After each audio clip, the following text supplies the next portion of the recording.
Comment gérer le prix du carburant? Le nouveau président aura du pain sur la planche durant son mandat.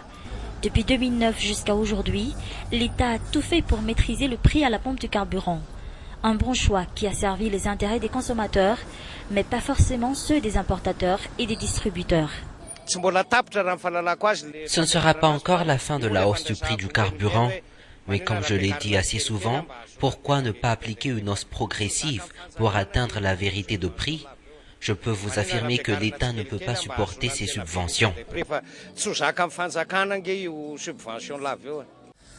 Cette fois-ci, quel genre de politique adoptera Irazon Armapian, le nouveau président malgache qui devra aussi s'attaquer à plusieurs dossiers chauds, comme la gestion catastrophique au sein de la société Jirama?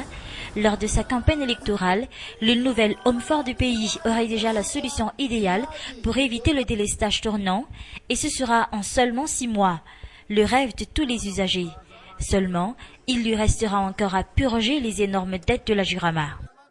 Ny subvention dia mbola politika ao anatin'ny lalàna fentetebola amin'ity taona 2024 ity ko satria efa taona maromaro zay. Les subventions figurent encore dans la loi de finances 2014.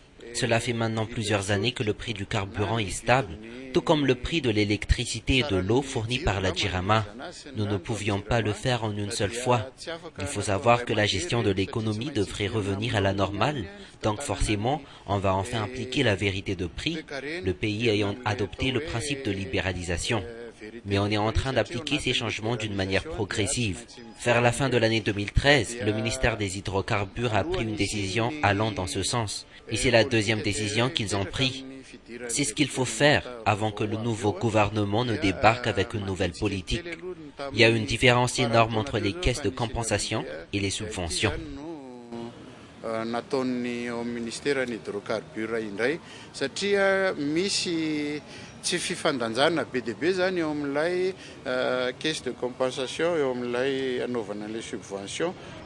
Autre point fort de la transition, le maintien du prix de l'électricité. À un moment, il était même révisé à la baisse, défiant toute logique.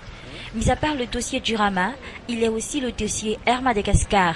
Le nouveau président, déjà à la tête du conseil d'administration de cette société aérienne, continuera-t-il la politique de redressement déjà lancée ou non?